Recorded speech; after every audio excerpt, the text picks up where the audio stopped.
In March of 1963, a routine state inspection of Riverside Hospital's patient records revealed a chilling discrepancy that would haunt investigators for decades. Between 1949 and 1963, 23 patients had been admitted to the psychiatric wing under the care of the Marlborough family, yet no discharge records, death certificates, or transfer documentation could be found. What the State Medical Board discovered in those meticulously kept ledgers was a systematic pattern of human disappearance that had been hidden behind the respectable facade of one of the region's most trusted medical institutions. Before we descend into this dark chapter of medical history, this story isn't for everyone. Only those brave enough to confront the horrific abuse of trust that occurred within these sterile walls should continue. If you're ready to join our community of truth seekers who refuse to let these victims be forgotten, hit that subscribe button and let us know in the comments what state you're listening from. Together, we'll ensure these 23 souls are finally given the justice they deserve. The Marlborough family had operated Riverside Hospital since 1923, when Dr. Edmund Marlborough first purchased the sprawling 3-story brick building that had originally served as a tuberculosis sanitarium. Located on 47 acres of wooded land 15 miles outside the city limits, the hospital's isolation was initially viewed as therapeutic. Patients could recover in peaceful surroundings, away from the chaos and pollution of urban life. The State Medical Board praised Dr. Marlborough's innovative approach to mental health treatment, particularly his emphasis on long-term residential care for patients deemed too unstable for outpatient treatment. Dr. Edmund Marlborough presented himself as a progressive physician who understood the complexities of mental illness at a time when most institutions relied on restraints and sedation. His published papers on therapeutic community living attracted attention from medical professionals across the country. He advocated for treating patients with dignity and respect, emphasizing the importance of meaningful work and structured daily routines. The hospital's promotional materials featured photographs of patients tending gardens, participating in art therapy, and engaging in supervised recreational activities. Local newspapers regularly published glowing reports about Dr. Marlborough's humanitarian approach and the remarkable recovery rates at Riverside Hospital. Behind this carefully constructed public image, however, lay a far more sinister reality. Dr. Marlborough had not built his reputation on genuine medical innovation, but on his ability to make inconvenient patients disappear without raising suspicion. His specialty was not healing, but exploitation.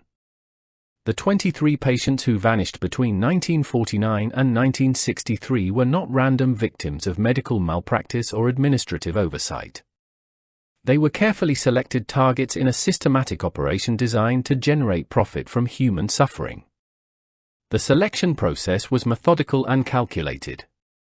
Dr. Marlborough and his family focused on patients who fit specific criteria that would minimize the risk of discovery. They targeted individuals with limited family connections, those whose mental health issues had already strained relationships with relatives, and patients whose financial resources made them particularly vulnerable. Many were elderly individuals whose families had grown tired of caring for them, or young adults whose behavioral problems had exhausted their support systems. The common thread was isolation and abandonment by the very people who should have protected them. Dr. Marlborough's wife, Margaret, served as the hospital's head nurse and administrative coordinator. She possessed an uncanny ability to identify which patients received regular visitors and which ones had been effectively abandoned by their families. Her meticulous record-keeping allowed the family to track visitor patterns, correspondence, and financial arrangements for each patient. This information became the foundation for their victim selection process. Patients who received no visitors for 6 months or longer were moved to a special wing of the hospital that Margaret personally supervised. The couple's eldest son, Dr. James Marlborough, joined the family practice in 1951 after completing his psychiatric residency at a prestigious East Coast institution. James brought modern pharmaceutical knowledge to the operation, understanding how various medications could be used to render patients compliant and confused. His medical credentials added an additional layer of legitimacy to the hospital's operations and provided access to experimental drugs that were not yet widely available or regulated. Their daughter, Ruth Marlborough, handled the financial aspects of the operation with the same attention to detail that her mother applied to patient records. Ruth had studied accounting and business administration, skills that proved invaluable in managing the complex financial arrangements that made their operation profitable. She maintained multiple sets of books, managed insurance claims, and coordinated with corrupt officials who helped facilitate the disappearances. The youngest son, Thomas Marlborough, lacked his siblings' professional credentials but possessed skills that were equally valuable to the family enterprise. Thomas had spent several years working in funeral homes and crematoriums before joining the family business. His knowledge of body disposal methods and connections within the death industry provided the final piece of the puzzle that made the operation possible. By 1952, the Marlborough family had perfected their system to the point where they could make a patient disappear without generating any official inquiry. The process typically began with a gradual increase in the patient's medication dosage, making them more compliant and less likely to communicate effectively with any outside contacts. Margaret would then begin documenting behavioral changes and deteriorating mental status in the patient's medical records, creating a paper trail that suggested imminent death from natural causes. The early warning signs of the Marlborough family's criminal enterprise were subtle but consistent. Staff members who questioned discrepancies in patient records were quietly reassigned or terminated. Visiting family members who asked too many questions about their relatives' treatment were told that contact was being limited for therapeutic reasons. Local authorities who might have investigated missing persons reports were carefully cultivated through social connections and small favors that created a web of obligation and complicity. What made the Marlborough operation particularly insidious was how it exploited the legitimate challenges of mental health treatment during an era when public understanding of psychiatric care was limited. Families who placed relatives in the hospital's care often felt guilty about their decision and were reluctant to ask difficult questions about treatment methods or outcomes. The stigma surrounding mental illness created an environment where families preferred to maintain distance from institutionalized relatives, making it easier for the Marlboroughs to operate without scrutiny. The 23 patients who disappeared between 1949 and 1963 were not simply statistics in a medical fraud scheme. They were human beings whose lives had value and meaning, individuals who deserved care and protection rather than exploitation and murder. Their names, ages, and personal histories were meticulously documented in the records that would eventually expose the Marlborough family's crimes, but for 14 years, their absence from the world went unnoticed and unmourned by a society that had already forgotten them. The Marlborough family's roots in the medical profession stretched back 3 generations, creating a legacy of trust that would prove instrumental in concealing their crimes. Dr. Edmund's grandfather, Samuel Marlborough, had been a respected country physician in the 1870s, known for his willingness to treat patients regardless of their ability to pay. Samuel's reputation for compassion and medical competence established the family name as synonymous with healing and humanitarian service throughout the rural communities surrounding what would later become Riverside Hospital. Dr. Edmund's father, Dr. William Marlborough, expanded the family's medical practice in the early 1900s by specializing in treating women's nervous conditions and hysteria. William understood that families were often desperate to find discreet solutions for relatives whose behavior brought shame or embarrassment to respectable households. His private sanitarium catered to wealthy families who needed their troublesome members kept away from public scrutiny while maintaining the appearance of receiving proper medical care. This family history of treating society's unwanted members provided Dr. Edmund with both the connections and the methodology that would later prove essential to his criminal enterprise. When he inherited his father's practice in 1923, Edmund possessed an established network of families who trusted the Marlborough name implicitly. More importantly, he understood how shame and stigma could be weaponized to ensure silence and compliance from both patients and their relatives. The transformation of the old tuberculosis sanitarium into Riverside Hospital was celebrated as a progressive step forward in mental health treatment. Local newspapers covered the grand opening ceremony, featuring photographs of Dr. Edmund cutting a ribbon while surrounded by prominent community leaders and grateful family members. The mayor praised the hospital as an example of modern medical care that would serve as a model for other communities struggling with the challenges of mental illness. Margaret Marlborough's background as a trained nurse provided the operation with medical credibility and practical expertise. She had graduated from one of the region's most prestigious nursing programs and had worked in several major hospitals before marrying Dr. Edmund. Her professional credentials were impeccable, and her ability to manage complex medical records and patient care procedures was exceptional.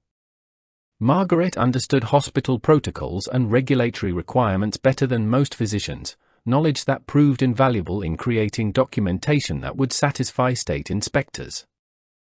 The couple's integration into local society was carefully orchestrated to maximize their credibility and minimize suspicion. Dr. Edmund served on the board of directors for several charitable organizations and was a regular speaker at medical conferences throughout the region. Margaret led the hospital auxiliary and organized fundraising events that brought prominent community members to Riverside Hospital for social gatherings. These events served the dual purpose of generating positive publicity and allowing potential victims' families to observe the facility's apparently excellent conditions. Their children were raised to understand their roles in maintaining the family's public image while contributing to the private enterprise that generated their wealth and status. James excelled academically and was encouraged to pursue medical training that would eventually allow him to take over the hospital's operations. Ruth demonstrated exceptional organizational skills and was groomed to handle the complex financial arrangements that made the operation profitable. Thomas showed early signs of the practical problem-solving abilities that would later prove essential to the disposal aspects of their crimes. The family's religious involvement provided another layer of respectability and community connection. They were active members of the largest Protestant church in the area, and Dr. Edmund served as a deacon for over a decade. Margaret organized charity drives and volunteer activities that brought her into contact with families throughout the region.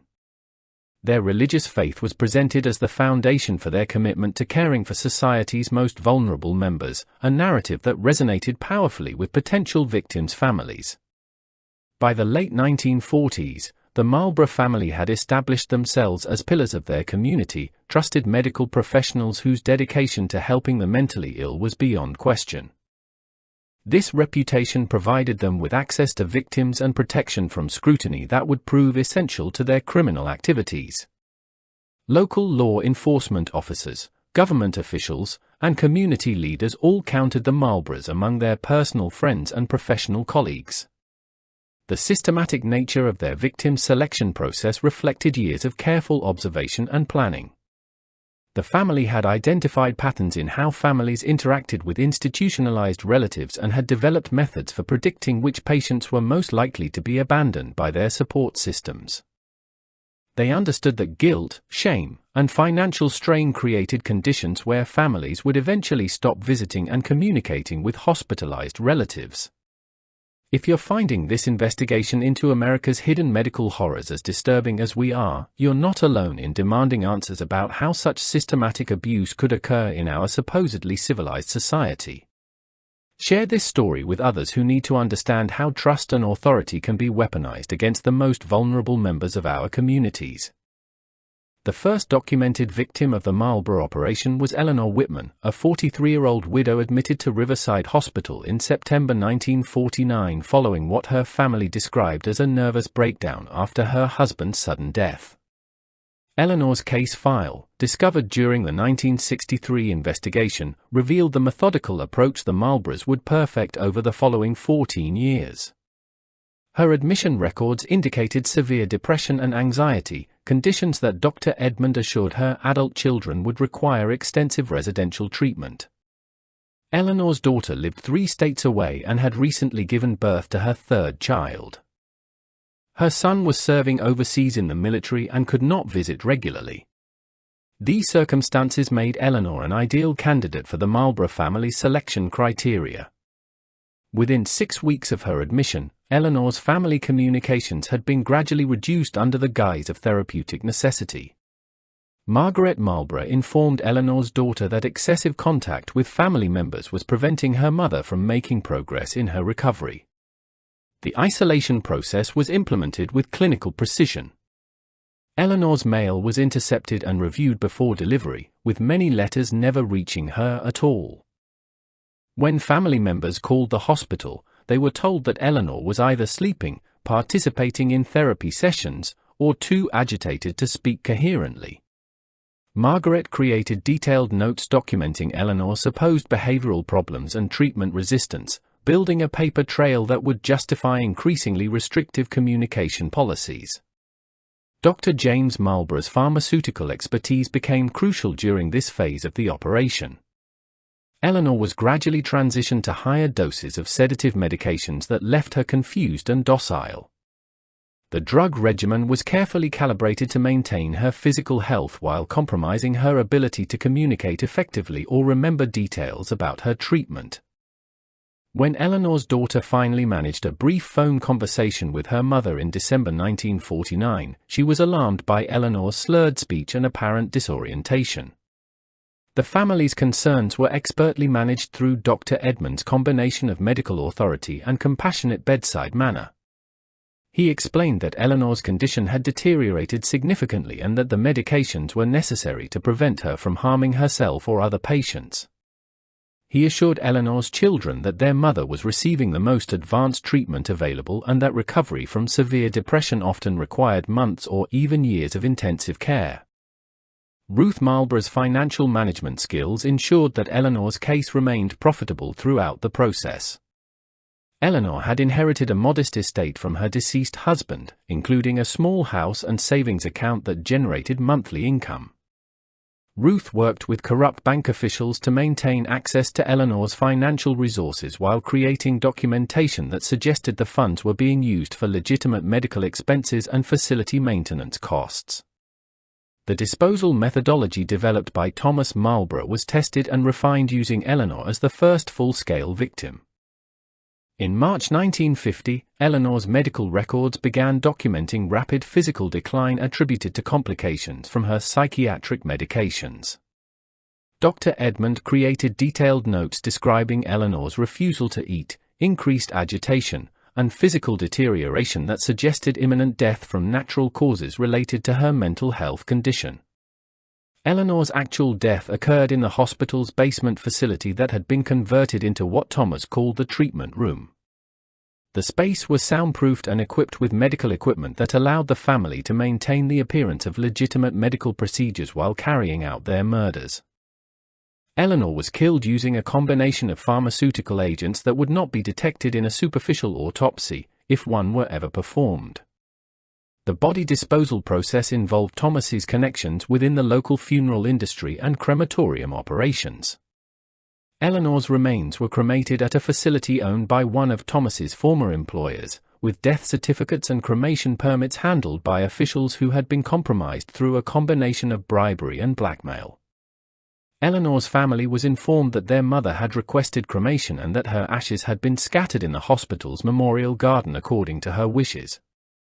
Eleanor's case established the operational template that would be refined and repeated 22 more times over the following 13 years. The Marlborough family had successfully demonstrated that they could make a patient disappear without generating official investigation or family suspicion. More importantly, they had proven that the operation could be profitable, with Eleanor's estate providing enough resources to fund facility improvements and personal enrichment for the family members. The success of Eleanor's case gave the Marlborough family confidence to expand their victim selection criteria and increase the frequency of their operations. They began targeting patients with larger estates and more complex financial situations, recognizing that their system could handle increasingly sophisticated fraud schemes. The family also started cultivating relationships with other medical professionals and government officials who could provide protection and assistance for their growing criminal enterprise. By late 1950, the Marlborough family had processed 3 additional victims using the methodology perfected during Eleanor's case. Each subsequent victim provided opportunities to refine their techniques and identify potential weaknesses in their operational security. The family maintained detailed records of their methods and outcomes, treating their criminal activities with the same systematic approach they applied to legitimate medical practice. The psychological transformation of the Marlborough family members during this period reflected their growing comfort with murder as a business model. Dr. Edmund rationalized their actions by convincing himself that they were providing a service to families who were burdened by caring for mentally ill relatives. Margaret focused on the technical aspects of patient management and record falsification, treating each victim as a logistical challenge rather than a human being whose life had value and meaning. By 1952, the Marlborough family had refined their victim selection process into a sophisticated assessment system that evaluated potential targets across multiple criteria. Margaret developed what she privately called the Vulnerability Index, a scoring system that rated patients based on their family connections, financial resources, mental health status, and likelihood of generating external inquiry if they disappeared. Patients who scored above a certain threshold were moved to the hospital's restricted wing, where they could be monitored and processed without interference from other staff members or visitors. The restricted wing occupied the entire third floor of Riverside Hospital and was accessible only through a single staircase that Margaret personally controlled. Legitimate patients on this floor were individuals whose families had specifically requested isolation due to violent or unpredictable behavior. The mixing of genuine psychiatric cases with targeted victims provided perfect cover for the Marlborough operation, as staff members and occasional visitors would witness authentic psychiatric symptoms that explained the need for enhanced security and limited access. Dr. James Marlborough's pharmaceutical research during this period focused on developing drug combinations that would produce specific behavioral changes in targeted victims. His goal was to create a cocktail of medications that would render patients compliant and confused while maintaining their basic physical health long enough to complete the financial exploitation phase of the operation. James discovered that certain combinations of tranquilizers and experimental psychiatric medications could induce a state of docile dependency that made patients highly suggestible and unlikely to resist instructions. The financial exploitation methodology evolved significantly as Ruth Marlborough gained experience with various types of assets and estate planning documents. She learned to identify patients whose financial situations could be manipulated through power of attorney arrangements, guardianship petitions, and trust fund modifications. Ruth developed relationships with corrupt lawyers and financial advisors who could create legal documentation that transferred patient assets to accounts controlled by the Marlborough family while maintaining the appearance of legitimate medical expenses. Thomas Marlborough's disposal expertise expanded beyond simple body elimination to include comprehensive evidence destruction and scene sanitization.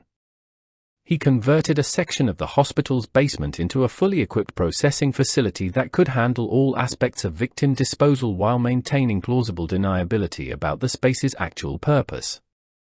The room was officially designated as a medical storage area, but Thomas had installed specialized equipment that allowed for efficient body preparation and temporary storage until final disposal could be arranged. The family's victim processing schedule was carefully coordinated to maximize efficiency while minimizing risk of detection.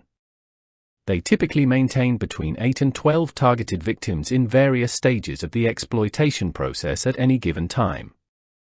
New patients would undergo initial assessment and isolation, while others were in the medication adjustment phase, and the most advanced cases were approaching final disposal. This systematic approach allowed the family to generate steady income while distributing their criminal activities across multiple victims and time periods. Patient Albert Morrison exemplified the refined selection criteria and processing methods that the Marlborough family had developed by 1953. Morrison was a 68-year-old retired teacher who had been admitted following a series of minor strokes that affected his memory and judgment. His nephew, who lived across the country, had arranged for Morrison's placement at Riverside Hospital after determining that he could no longer live independently. Morrison's case file indicated substantial retirement savings and property ownership, making him an attractive target for financial exploitation. The psychological conditioning process applied to Morrison demonstrated the family's sophisticated understanding of mental manipulation techniques. Dr. Edmund used a combination of medical authority and false compassion to convince Morrison that his family had abandoned him and that the hospital staff were his only remaining supporters. Margaret reinforced these messages through carefully orchestrated interactions that gradually isolated Morrison from external reality and increased his emotional dependence on his captors. Morrison's financial resources were systematically transferred to Marlborough-controlled accounts through a series of transactions that appeared to represent legitimate medical expenses and facility fees. Ruth created documentation showing that Morrison had voluntarily agreed to extensive experimental treatments that required substantial upfront payments and ongoing maintenance costs. The paperwork was professionally prepared and included Morrison's signature, obtained during periods when his medication levels left him confused and compliant. The disposal of Albert Morrison in September 1953 marked a significant evolution in the family's operational capabilities. Thomas had developed new methods for body preparation that eliminated virtually all physical evidence while creating documentation that supported a natural death narrative. Morrison's death certificate listed complications from stroke-related dementia, a diagnosis that was consistent with his medical history and unlikely to generate questions from family members or government officials. The success of the Morrison case encouraged the Marlborough family to target victims with increasingly complex financial situations and higher asset values. They began accepting patients whose estates included business interests, real property, and investment portfolios that required sophisticated management and manipulation. This expansion of their criminal activities necessitated the recruitment of additional accomplices within the legal and financial communities who could provide specialized services and protection from investigation. By 1954, the Marlborough operation had processed 12 victims and generated enough illegal income to fund significant facility improvements and personal enrichment for family members. Dr. Edmund purchased additional property adjacent to the hospital grounds, ostensibly for expansion of patient recreational facilities but actually to provide additional security and isolation for their criminal activities. The family also invested in legitimate business ventures that helped launder their illegal proceeds while creating additional sources of income and community influence. The psychological impact of their success began manifesting in increased confidence and decreased caution among family members. Dr. Edmund started accepting high-risk patients whose disappearances were more likely to generate external inquiry. Margaret became more aggressive in her financial exploitation techniques, pushing for faster asset transfers and larger theft amounts. James experimented with more dangerous drug combinations that increased the risk of premature patient death before the exploitation phase could be completed. The years 1955 through 1958 marked the peak of the Marlborough family's criminal enterprise, during which they perfected their operational methods and expanded their network of accomplices throughout the medical, legal, and financial communities. Their success had generated enough wealth and influence to purchase protection from key government officials while simultaneously attracting a steady stream of high-value victims whose families sought the prestigious care that Riverside Hospital had come to represent in psychiatric treatment circles. Dr. Edmund's reputation during this period extended far beyond the local medical community.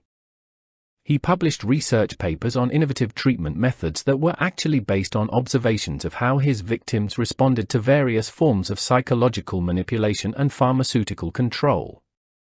These publications appeared in respected medical journals and established Dr. Edmund as a leading expert in residential psychiatric care, bringing him speaking engagements at conferences throughout the region and generating referrals from medical professionals across multiple states. The expansion of their operation required the recruitment of additional staff members who could be trusted to maintain silence about the restricted wing's actual activities. Margaret identified nurses and orderlies whose personal circumstances made them vulnerable to blackmail or financial incentives. She preferred individuals with gambling debts, family financial crises, or personal scandals that could be exposed if they ever considered revealing information about the hospital's secret operations. Nurse Patricia Coleman became Margaret's most trusted accomplice during this period. Coleman had been struggling with gambling addiction and substantial debt when Margaret offered her a position on the restricted wing with significantly higher compensation than standard nursing salaries. Coleman's medical training and desperate financial situation made her an ideal candidate for managing the day-to-day care of targeted victims while maintaining the medical documentation that supported their fraudulent treatment narratives. Dr. James Marlborough's pharmaceutical experiments reached new levels of sophistication as he gained access to experimental drugs through his connections with major pharmaceutical companies. James convinced drug manufacturers that Riverside Hospital was conducting legitimate research on treatment-resistant psychiatric conditions, allowing him to obtain substances that were not yet available through normal medical channels. These experimental medications provided him with tools for psychological control that were far more effective than anything previously available. The financial exploitation network expanded to include corrupt officials within the state banking system and insurance industry. Ruth Marlborough cultivated relationships with bank vice presidents who could expedite questionable financial transactions and insurance executives who could approve fraudulent claims without triggering regulatory review. These connections allowed the family to process larger asset transfers more quickly while reducing the risk of generating attention from federal financial crime investigators. Thomas Marlborough's disposal capabilities expanded beyond individual victims to include the elimination of potential witnesses and accomplices who had outlived their usefulness. His connections within the funeral industry now included multiple crematoriums and several rural cemeteries where bodies could be buried without proper documentation or family notification. Thomas had also developed relationships with criminal organizations that could provide muscle for intimidation purposes or permanent solutions for more serious security threats. The victim profile during this peak period included several individuals whose disappearances should have generated significant law enforcement attention. Dr. Edmund had grown confident enough to accept patients whose families included prominent business leaders, government officials, and other individuals with substantial resources and connections. This expansion into high-risk targets reflected the family's belief that their network of corrupt accomplices provided sufficient protection from serious investigation. Margaret Fisher represented the type of high-value, high-risk victim that characterized the Marlborough operation during its peak years. Fisher was the widow of a successful industrialist whose estate included manufacturing facilities, real estate holdings, and investment portfolios worth several $1 million.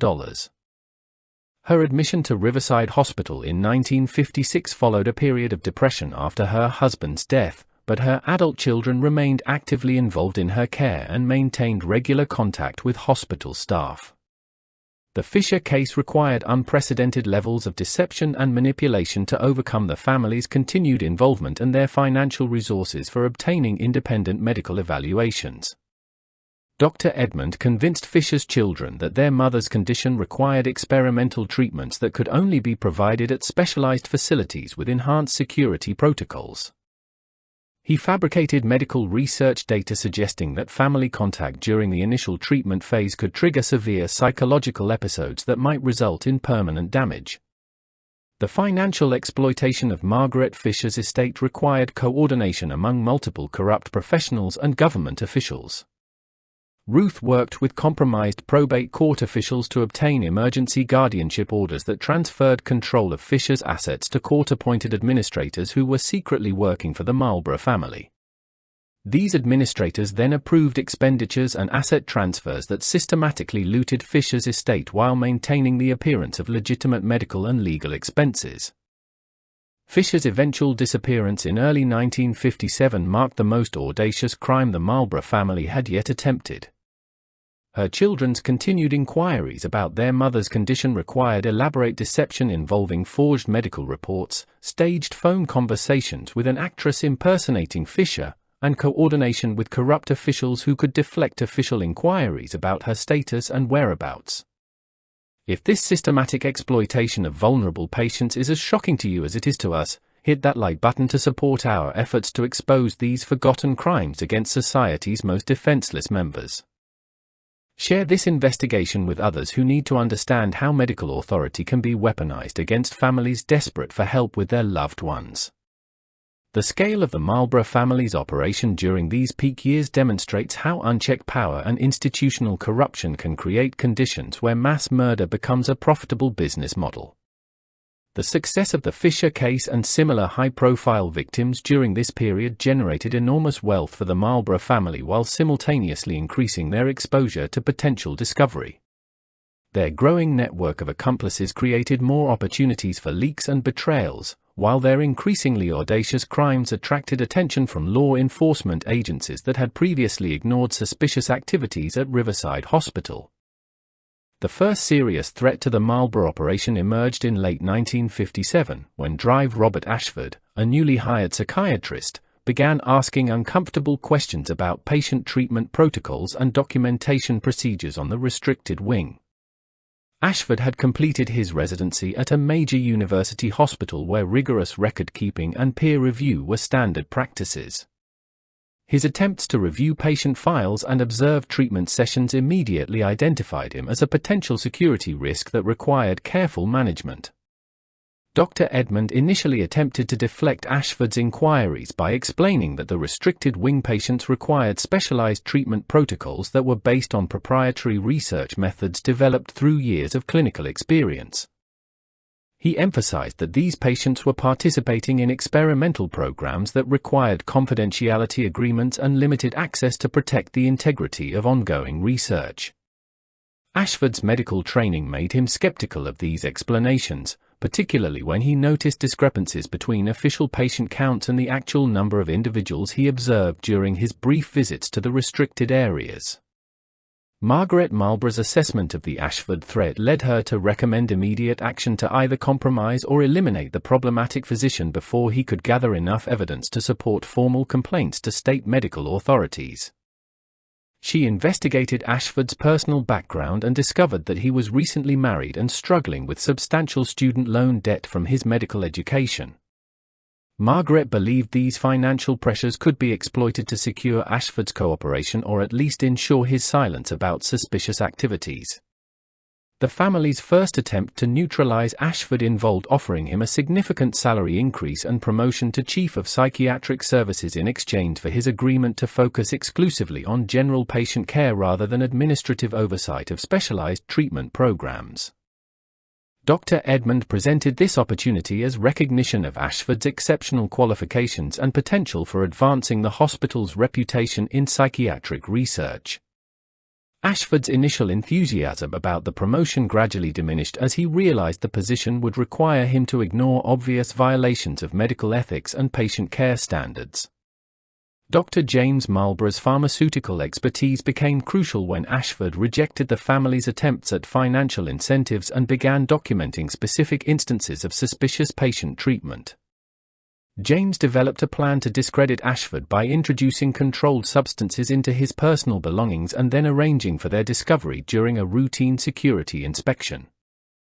The planted evidence would suggest that Ashford was stealing hospital medications for personal use, providing grounds for his immediate termination and potential criminal prosecution. The evidence planting operation was carefully coordinated to ensure maximum damage to Ashford's professional reputation while minimizing the risk of generating external investigation into hospital security procedures. Thomas Marlborough used his access to all areas of the facility to plant pharmaceutical samples in Ashford's office desk and personal locker.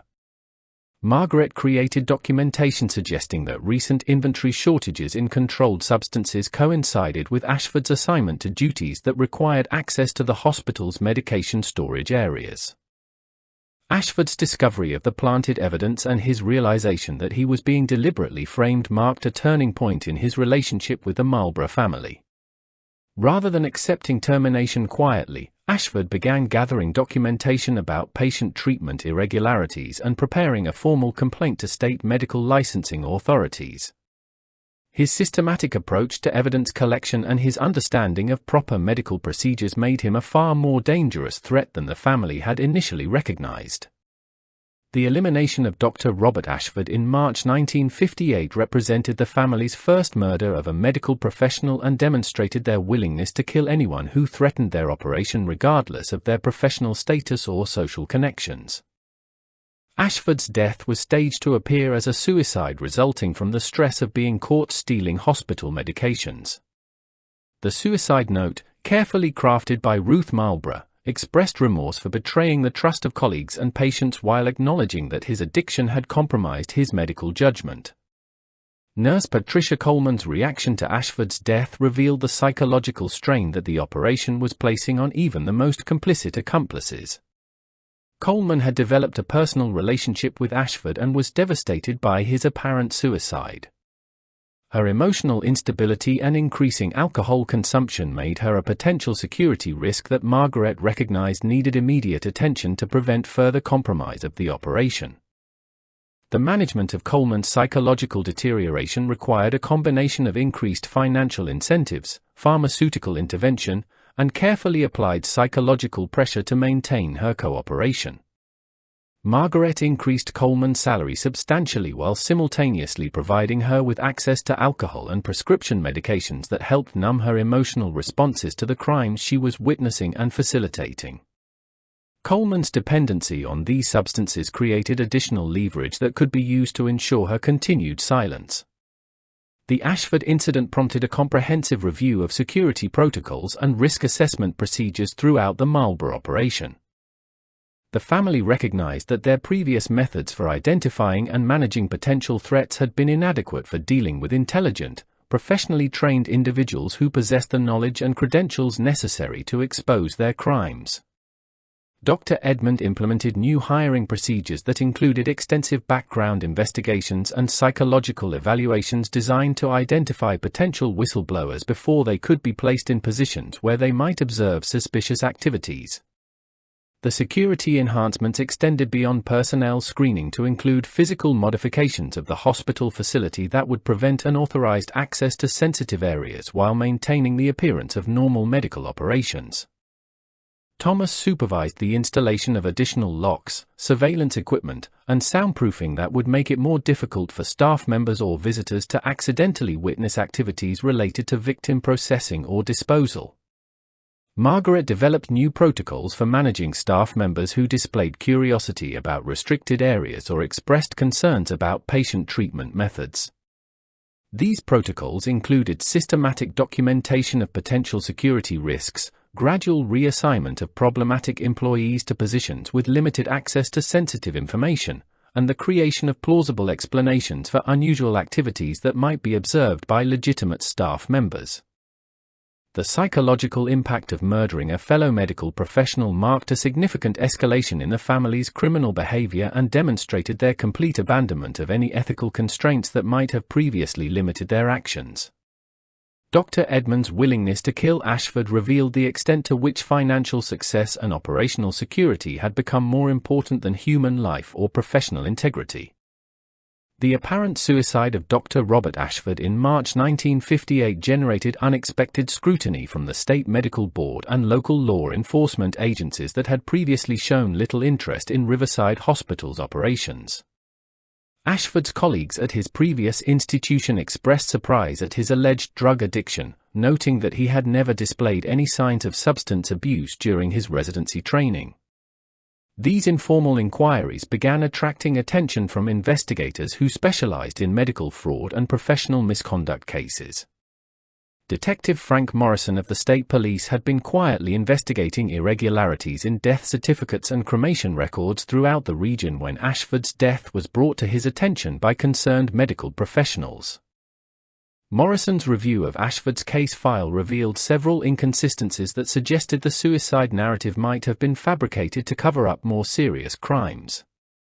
His decision to expand his investigation to include a comprehensive review of Riverside Hospital's patient records and staff turnover patterns would prove to be the beginning of the end for the Marlborough family's criminal enterprise. The initial phase of Morrison's investigation focused on statistical analysis of patient mortality rates and discharge patterns at Riverside Hospital compared to similar psychiatric facilities throughout the state. His findings revealed that Riverside Hospital reported significantly lower discharge rates and higher numbers of patients who died without family notification or funeral arrangements. These statistical anomalies were subtle enough to avoid detection during routine state inspections but became obvious when subjected to systematic comparison with legitimate medical facilities. Margaret Marlborough's carefully maintained patient records, which had previously served as protection against regulatory scrutiny, now became potential evidence of systematic fraud and murder. Morrison's forensic accounting background allowed him to identify patterns in documentation that suggested coordinated manipulation of patient status reports and financial records. His analysis revealed that multiple patients had supposedly died on the same dates with identical causes of death, indicating possible falsification of medical documentation. The investigation gained momentum when Morrison discovered that several former Riverside Hospital employees had died under suspicious circumstances or had disappeared entirely after leaving their positions at the facility. His interviews with surviving staff members revealed a pattern of intimidation and retaliation against employees who had questioned hospital policies or expressed concerns about patient treatment methods. These testimonies provided Morrison with evidence of a systematic effort to silence potential witnesses through violence and threats. Dr. Edmund Marlborough's initial response to the investigation involved attempts to use his political connections and professional reputation to discredit Morrison's findings and redirect the inquiry toward less threatening areas.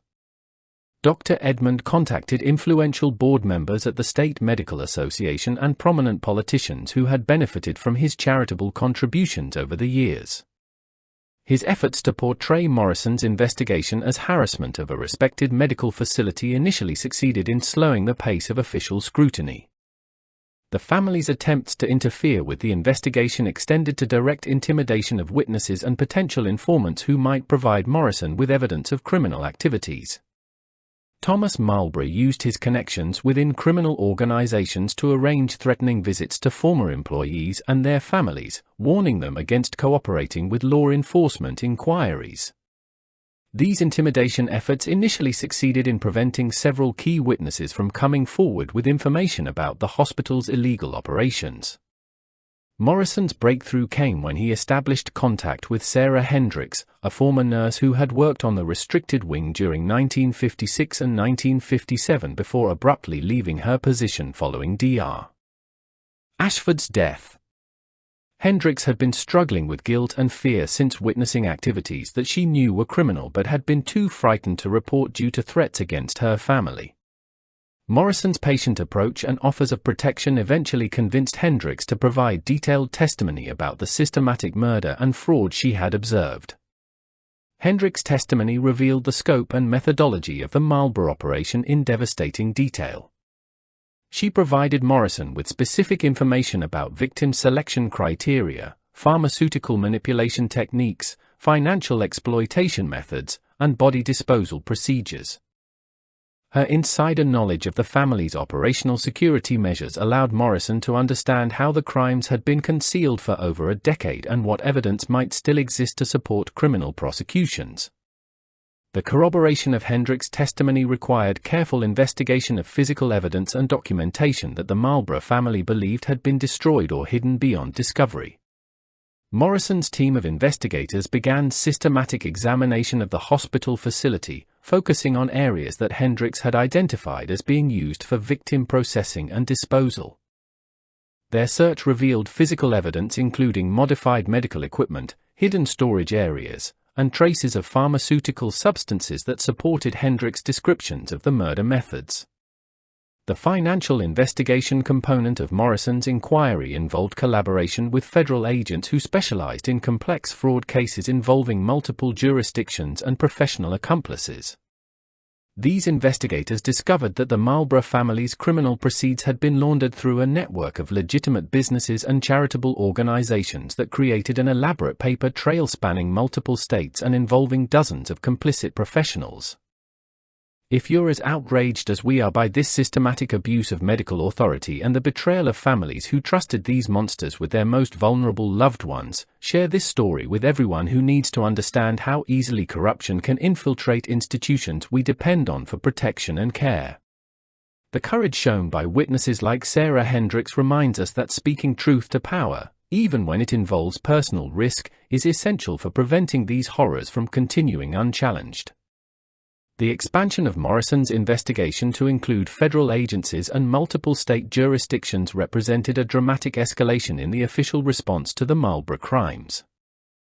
The family's previous confidence in their ability to control local law enforcement and regulatory agencies was shattered as they faced the prospect of coordinated prosecution by investigators who possessed the resources and authority necessary to dismantle their criminal network completely. Detective Morrison's investigation gained critical momentum in September 1959 when his team discovered Dr. Edmund Marlborough's private office safe containing detailed records of every victim processed through the hospital's secret operation.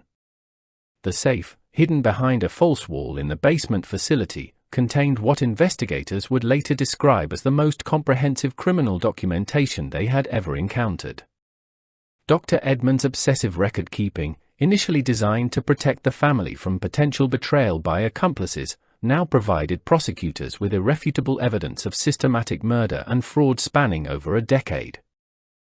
The recovered documents included individual case files for each of the 23 victims, complete with photographs, medical records, financial assessments, and detailed timelines documenting every phase of their exploitation and murder. Dr. Edmund had maintained these records with the same meticulous attention to detail that characterized his legitimate medical practice, apparently viewing the criminal operation as another form of clinical research that required careful documentation and analysis. Margaret Marlborough's financial ledgers, discovered alongside the victim files, revealed the stunning profitability of the family's criminal enterprise. The documents showed that the operation had generated over $2 million in illegal proceeds between 1949 and 1959, equivalent to approximately $20 million in current purchasing power. These profits had been systematically laundered through legitimate investments and charitable contributions that enhanced the family's social standing while concealing the source of their wealth. The evidence also included correspondence between family members that revealed their psychological attitudes toward their victims and their crimes. Dr. Edmund's letters to his son James discussed victim selection strategies and pharmaceutical experimentation techniques with the clinical detachment of professional researchers. Margaret's communications with Ruth detailed methods for accelerating financial exploitation and managing family inquiries with cold efficiency that demonstrated complete dehumanization of their targets. Sarah Hendricks' continued cooperation with investigators provided crucial context for interpreting the documentary evidence and understanding the practical implementation of the family's criminal methods. Her detailed testimony about daily operations on the restricted wing allowed prosecutors to connect specific entries in the Marlborough records with actual crimes that could be proven in court. Hendricks also provided information about other potential witnesses who might have observed suspicious activities but had been too frightened to come forward without official protection. The discovery of physical evidence in the hospital's basement facility corroborated Hendricks' testimony and the documentary evidence in horrifying detail.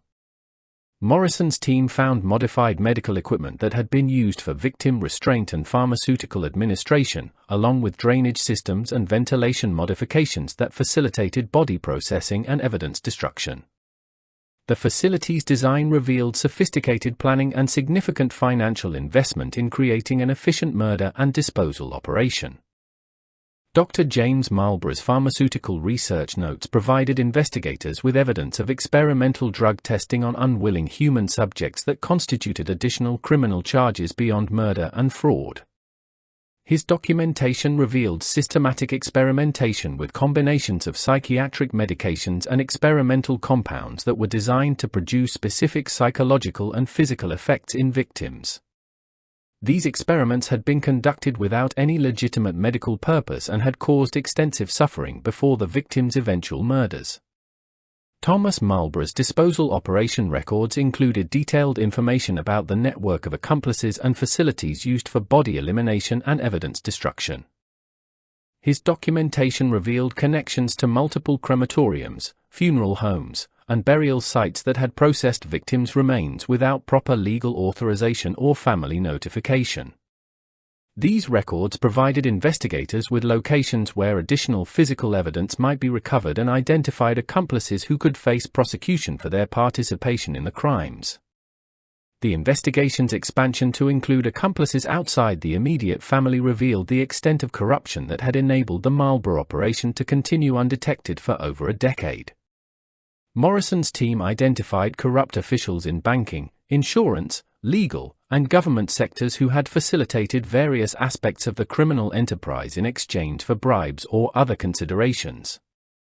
The scope of this corruption network shocked investigators and demonstrated how institutional failures had allowed systematic murder to continue unchallenged. Ruth Marlborough's attempt to destroy evidence and flee the jurisdiction in October 1959 provided additional confirmation of the family's guilt while generating new charges related to obstruction of justice and conspiracy. Her arrest at a regional airport with forged identification documents and substantial cash assets revealed the family's awareness that their criminal enterprise was collapsing and their desperation to avoid prosecution for their crimes. The psychological evaluation of family members conducted during the evidence-gathering phase revealed disturbing insights into their motivations and mental states throughout the criminal operation. Dr. Edmund displayed classic characteristics of psychopathic personality disorder, including complete lack of empathy for victims and grandiose self-perception that justified his crimes as beneficial to society. Margaret exhibited similar psychological abnormalities combined with obsessive-compulsive traits that had contributed to her meticulous documentation of criminal activities. The impact of the investigation on the broader medical community was immediate and profound. State medical boards throughout the region implemented new oversight procedures for psychiatric facilities, while professional organizations established enhanced ethical guidelines and reporting requirements designed to prevent similar criminal enterprises from developing in legitimate medical settings. The Marlborough case became a landmark example of how professional authority and institutional trust could be weaponized for criminal purposes. Morrison's investigation also revealed systemic failures in government oversight and regulatory enforcement that had allowed the Marlborough operation to continue despite multiple warning signs and opportunities for intervention. State agencies responsible for medical facility licensing and inspection had failed to detect obvious irregularities in patient records and facility operations, raising serious questions about the adequacy of existing protective systems for vulnerable populations. The identification of additional potential victims beyond the documented 23 cases suggested that the full scope of the Marlborough family's crimes might never be completely understood. Morrison's team discovered evidence suggesting that similar operations might have been conducted at other facilities affiliated with the family, potentially involving dozens of additional victims whose disappearances had never been properly investigated. The confrontation between Detective Morrison and Dr. Edmund Marlborough on November 15, 1959, marked the final collapse of the elaborate deception that had protected the family's criminal enterprise for over a decade. Morrison arrived at Riverside Hospital with a team of federal agents and state investigators armed with comprehensive search warrants and arrest orders based on the overwhelming evidence they had accumulated. Dr. Edmund's initial attempts to maintain his facade of professional dignity and innocence quickly crumbled when confronted with specific details from his own meticulous criminal records. Dr. Edmund's psychological breakdown during the interrogation revealed the extent to which he had rationalized his crimes through twisted medical philosophy and grandiose self-perception. He insisted that his victims had been suffering individuals whose families had abandoned them and that his actions had provided them with dignified deaths rather than prolonged institutional neglect. His complete inability to acknowledge the humanity of his victims or the horror of his crimes demonstrated the profound moral corruption that had enabled him to murder 23 innocent people while maintaining his reputation as a respected physician. Margaret Marlborough's arrest at the hospital revealed her desperate attempts to destroy additional evidence and eliminate potential witnesses who might testify against the family. Investigators discovered that she had been systematically poisoning remaining accomplices among the hospital staff using the same pharmaceutical methods that had been employed against victims. Her willingness to murder loyal associates to protect herself demonstrated the complete absence of human loyalty or ethical constraint that characterized the entire family's approach to their criminal enterprise. The attempted destruction of the basement processing facility provided investigators with additional evidence while revealing the sophisticated methods the family had developed for eliminating traces of their crimes.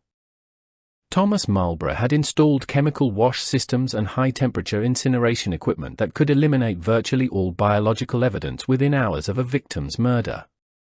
The discovery of this equipment confirmed the premeditated and systematic nature of the operation while providing forensic specialists with additional tools for victim identification and case reconstruction.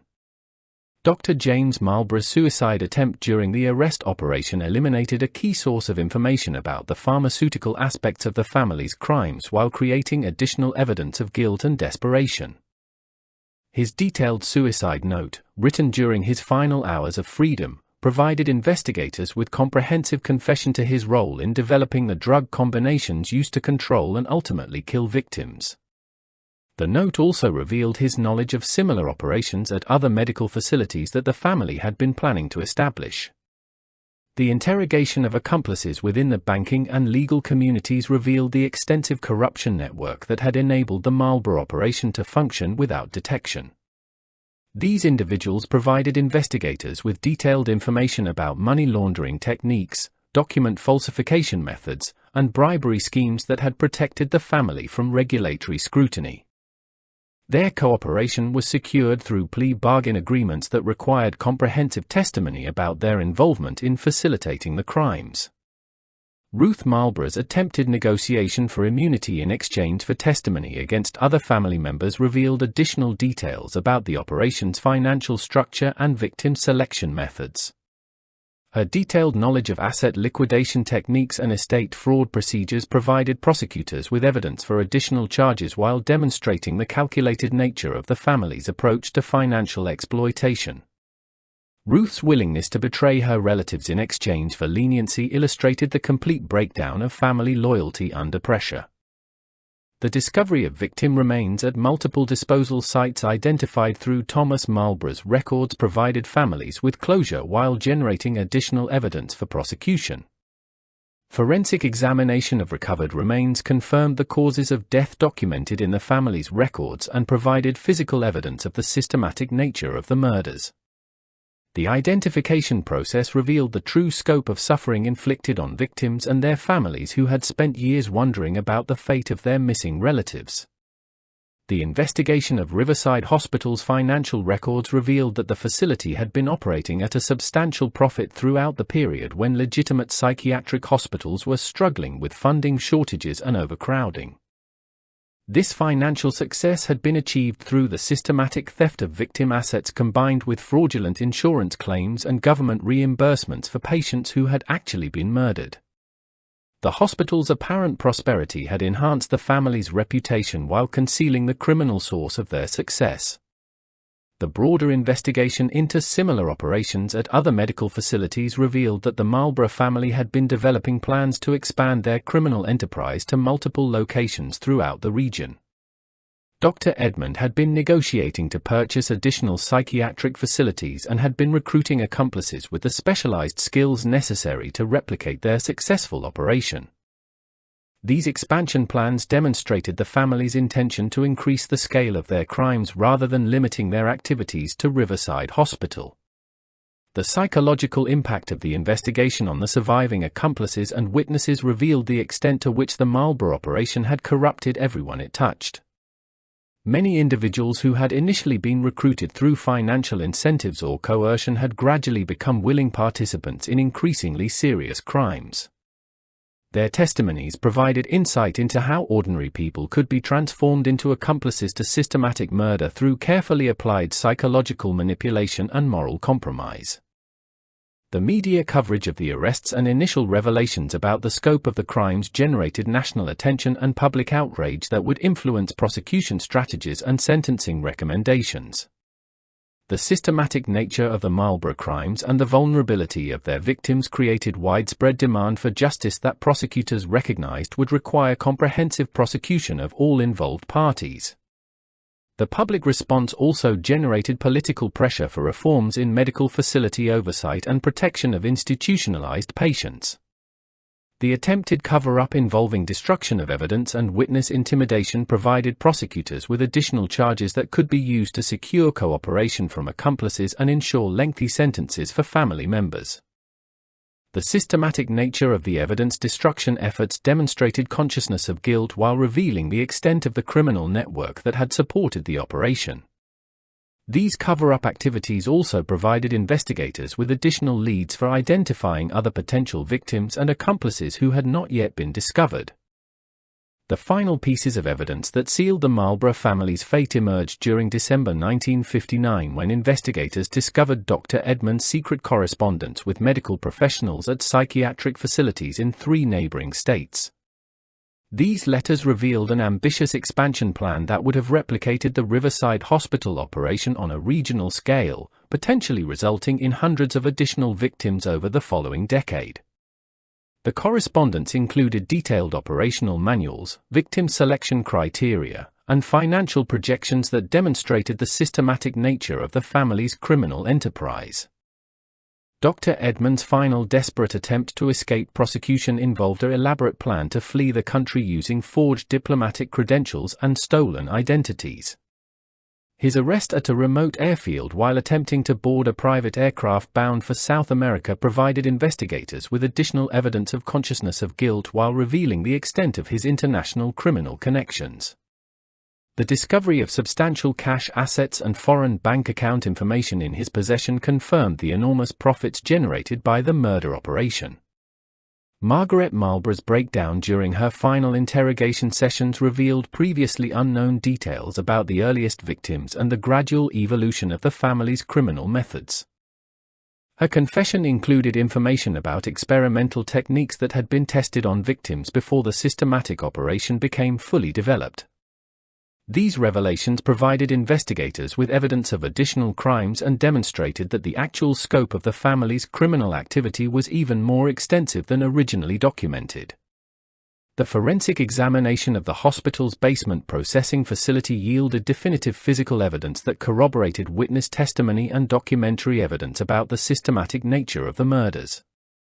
Investigators discovered traces of pharmaceutical compounds in drainage systems, modified medical equipment that had been used for restraint and drug administration, and concealed storage areas that had contained victim remains before final disposal.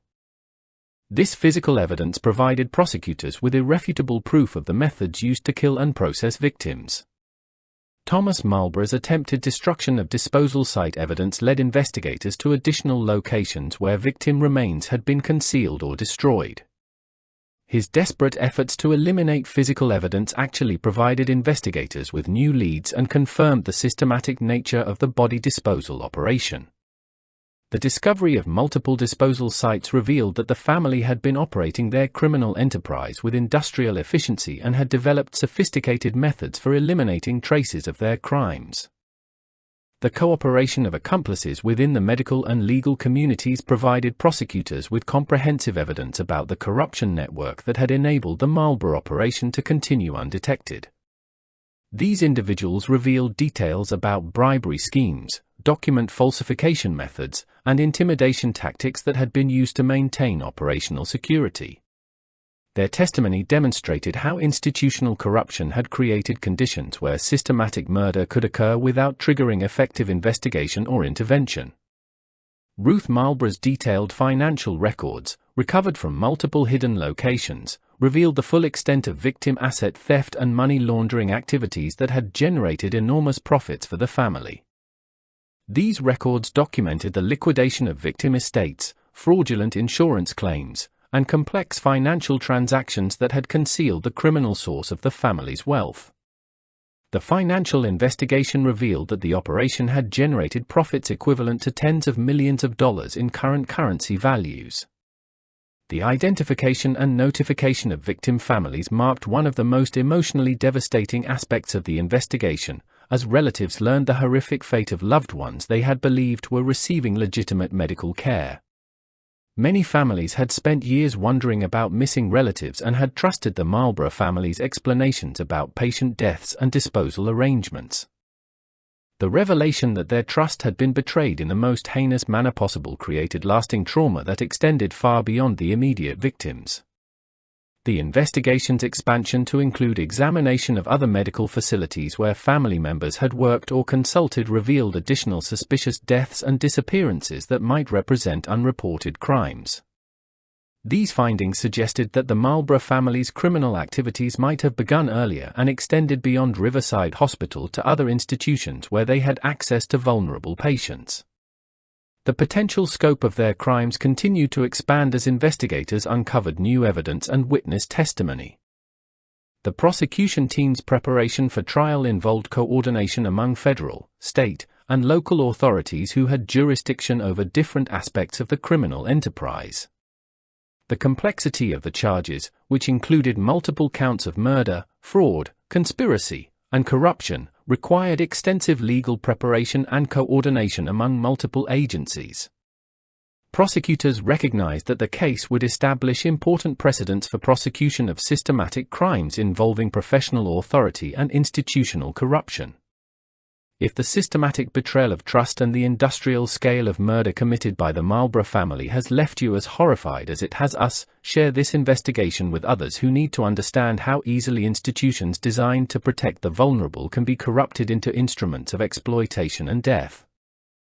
Hit that like button to support our efforts to ensure these victims are remembered and that the lessons of their suffering are not forgotten by future generations who must remain vigilant against similar abuses of power and authority.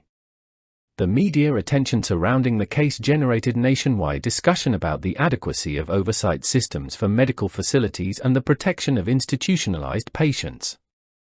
Public outrage over the systematic nature of the crimes and the vulnerability of the victims created political pressure for comprehensive reforms in medical facility regulation and patient rights protection.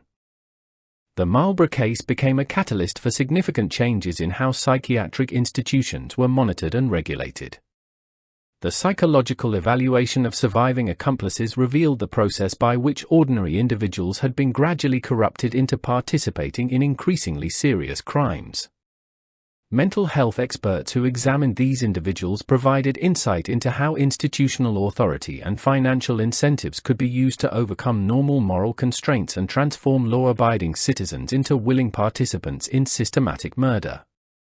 The final evidence compilation included over 10,000 pages of documentation, hundreds of physical exhibits, and testimony from dozens of witnesses that comprehensively demonstrated the scope and systematic nature of the Marlborough family's criminal enterprise. This evidence provided prosecutors with an overwhelming case that would ensure conviction and appropriate sentences for all involved parties while serving as a definitive record of one of the most horrific criminal operations in American medical history. The trial of the Marlborough family began in March 1960 and immediately became one of the most closely watched criminal proceedings in the nation's history. Federal prosecutors had assembled a comprehensive case that included charges of first-degree murder, conspiracy, fraud, racketeering, and violation of civil rights for each of the 23 documented victims. The systematic nature of the crimes and the abuse of medical authority created unprecedented legal challenges that would establish important precedents for future prosecutions of institutional corruption and professional misconduct. Dr.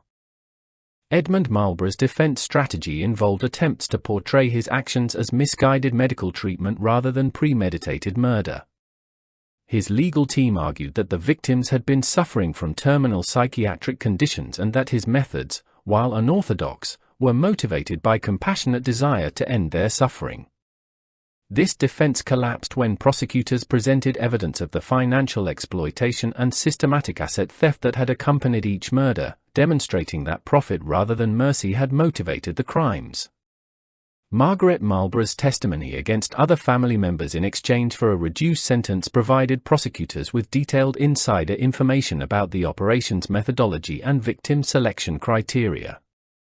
Her willingness to betray her husband and children in exchange for leniency revealed the complete breakdown of family loyalty under pressure while providing crucial evidence about the systematic nature of the criminal enterprise. Her testimony included horrific details about victim processing and disposal that shocked even experienced court observers. The prosecution's presentation of victim impact evidence created one of the most emotionally powerful components of the trial proceedings. Family members of the 23 victims testified about their loved ones' lives, their trust in the Marlborough family's medical expertise, and their devastating grief upon learning the truth about their relatives' fate. These testimonies humanized the victims and demonstrated the broader social impact of crimes that had been motivated purely by greed and callous disregard for human life. Ruth Marlborough's financial expertise made her testimony particularly valuable in documenting the systematic asset theft and money laundering activities that had generated enormous profits from victim exploitation. Her detailed knowledge of bank account structures, investment portfolios, and property transfers provided prosecutors with comprehensive evidence of the financial motivations behind the murders. Ruth's cooperation was secured through plea bargain arrangements that required complete disclosure of all financial crimes and asset recovery efforts. The testimony of accomplices within the medical, legal, and financial communities revealed the extensive corruption network that had enabled the Marlborough operation to function without detection for over a decade. These individuals provided detailed information about bribery schemes, document falsification, and regulatory manipulation that had protected the family from investigation. Their cooperation was essential for understanding how institutional corruption had created conditions where systematic murder could occur unchallenged. Thomas Marlborough's refusal to cooperate with prosecutors or testify against other family members resulted in the most severe charges and ultimately the death penalty recommendation. His role in victim disposal and witness elimination was documented through physical evidence and witness testimony that demonstrated his central importance to the operation's success. His defiant attitude during trial proceedings and complete lack of remorse for his crimes influenced jury deliberations and sentencing recommendations.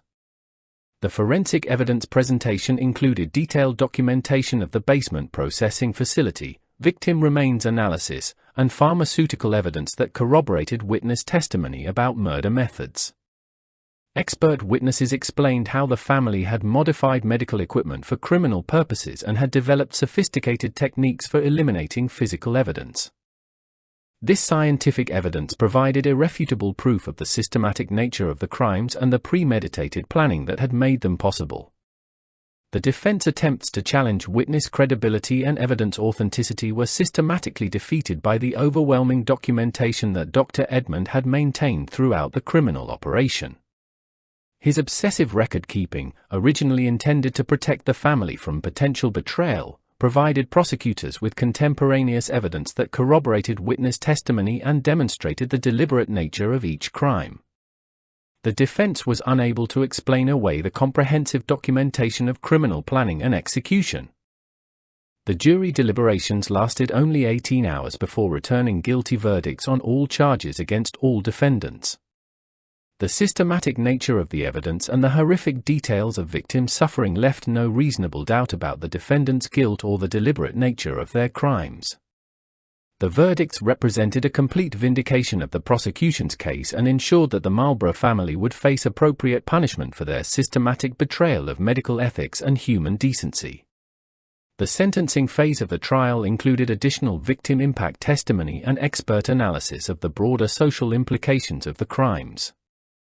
Mental health professionals testified about the damage inflicted on surviving family members and the erosion of public trust in medical institutions that resulted from the systematic abuse of professional authority. These testimonies influenced sentencing decisions and provided context for understanding the full scope of harm caused by the criminal enterprise. The sentences handed down by the court reflected the systematic nature of the crimes and the complete absence of mitigating factors that might have justified leniency. Dr. Edmund received multiple life sentences without possibility of parole, while Margaret received life imprisonment with possibility of parole after serving minimum of 40 years. Ruth's cooperation with prosecutors resulted in a sentence of 25 years in federal prison, while Thomas received the death penalty for his role in murders and witness elimination. The appeals process that followed the initial convictions provided additional opportunities for legal precedent establishment regarding prosecution of systematic crimes involving professional authority abuse. Higher courts upheld the convictions and sentences while establishing important legal principles about institutional responsibility and professional accountability that would influence future cases involving similar crimes. The broader investigation that followed the trial revealed similar suspicious activities at other medical facilities throughout the region where Marlborough family members had worked or consulted. These investigations resulted in additional prosecutions and convictions while demonstrating that the Riverside Hospital operation represented only one component of a larger pattern of medical institution corruption that had been developing for decades. The civil litigation that accompanied the criminal prosecutions resulted in substantial financial settlements for victim families and comprehensive reforms in medical facility oversight and patient protection systems. These civil cases established important legal precedents regarding institutional liability for systematic crimes and professional misconduct while providing victim families with financial compensation for their losses and suffering. The execution of Thomas Marlborough in 1963 marked the final chapter in the criminal prosecution of the family that had systematically murdered 23 vulnerable patients while masquerading as compassionate medical professionals. His death provided a measure of justice for the victims and their families, but it could not undo the profound damage inflicted on public trust in medical institutions or heal the trauma experienced by survivors who had learned the horrific truth about their loved one's fate. The demolition of Riverside Hospital in 1964 eliminated the physical structure where so much suffering had occurred, but the psychological and social impact of the Marlborough crimes continued to reverberate throughout the medical community and the broader society. The site was eventually converted into a memorial park dedicated to the 23 victims, providing a place where families could remember their lost relatives while ensuring that the crimes would not be forgotten by future generations. Dr. Edmund Marlborough's death in federal prison in 1971 ended the life of a man who had perverted his medical training and professional authority to commit some of the most systematic crimes in American history. His final years were spent in solitary confinement, where he continued to maintain his innocence and insisted that his actions had been motivated by compassionate medical judgment rather than greed and callous disregard for human life. Margaret Marlborough's eventual release from prison in 2001, after serving 41 years for her role in the systematic murders, generated controversy and renewed attention to the case. Her attempts to maintain a low profile and avoid media attention were unsuccessful, as victim families and survivors continued to demand accountability for her role in facilitating the crimes that had destroyed so many lives. The long-term impact of the Marlborough case on medical facility regulation and patient protection systems represented one of the few positive outcomes from the tragedy. Federal and state agencies implemented comprehensive oversight procedures, mandatory reporting requirements, and enhanced background investigation protocols that made it significantly more difficult for similar criminal enterprises to develop within legitimate medical institutions.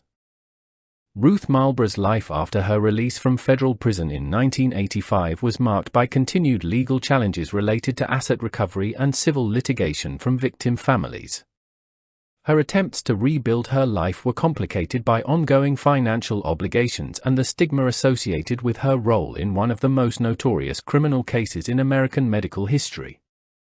The broader investigation that followed the Marlborough convictions revealed systematic problems in medical facility oversight and patient protection that extended far beyond the specific crimes committed at Riverside Hospital. These findings led to comprehensive reforms in psychiatric care standards, patient rights protection, and institutional accountability measures that benefited vulnerable populations throughout the healthcare system. The psychological impact studies conducted on surviving family members and accomplices provided valuable insights into the long-term effects of institutional betrayal and systematic trauma. Mental health professionals who studied the case developed new understanding of how trust violations by authority figures could create lasting damage that extended across multiple generations of affected families. The academic and professional analysis of the Marlborough case became a standard component of medical ethics education and professional responsibility training programs. Medical schools throughout the country incorporated detailed study of the case into their curricula to ensure that future physicians understood the consequences of professional misconduct and the importance of maintaining ethical standards under all circumstances. The memorial services held annually at the Victim Memorial Park provided opportunities for families and communities to remember the 23 individuals whose lives were lost to the Marlborough family's greed and cruelty. These ceremonies served as reminders that behind the statistical analysis and legal proceedings were real human beings whose deaths represented immeasurable losses to their loved ones and society as a whole. The investigative techniques and legal precedents established during the Marlborough prosecution influenced law enforcement approaches to similar cases involving systematic crimes and institutional corruption. The comprehensive documentation and multi-jurisdictional coordination that characterized the investigation became models for future prosecutions of complex criminal enterprises that operated within legitimate professional settings. The financial restitution paid to victim families, while providing some measure of compensation for their losses, could never adequately address the emotional trauma and psychological damage caused by learning that their trust had been betrayed in such a fundamental way. Many families struggled for decades with guilt, anger, and grief that was complicated by the systematic nature of the crimes and the length of time that had passed before the truth was revealed. What lessons can we draw from this horrific chapter in medical history?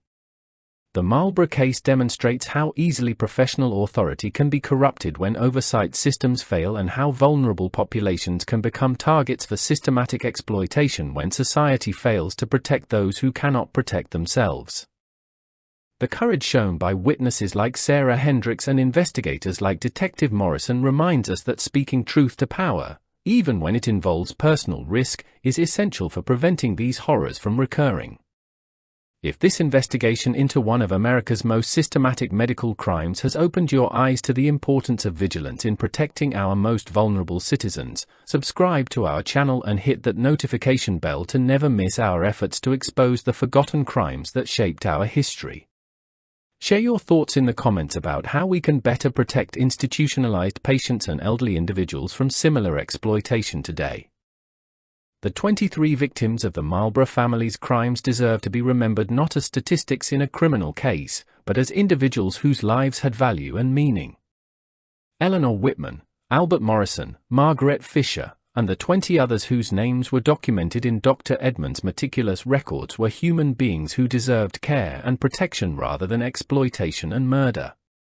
Their memory serves as a permanent reminder of our collective responsibility to protect those who cannot protect themselves and to maintain vigilant oversight of the institutions we trust with our most vulnerable citizens. The legacy of the Marlborough case continues to influence medical ethics, law enforcement procedures, and patient protection systems more than 6 decades after the crimes were committed. While we cannot undo the suffering inflicted on the victims and their families, we can honor their memory by ensuring that the lessons learned from this tragedy continue to guide our efforts to prevent similar crimes from occurring in the future.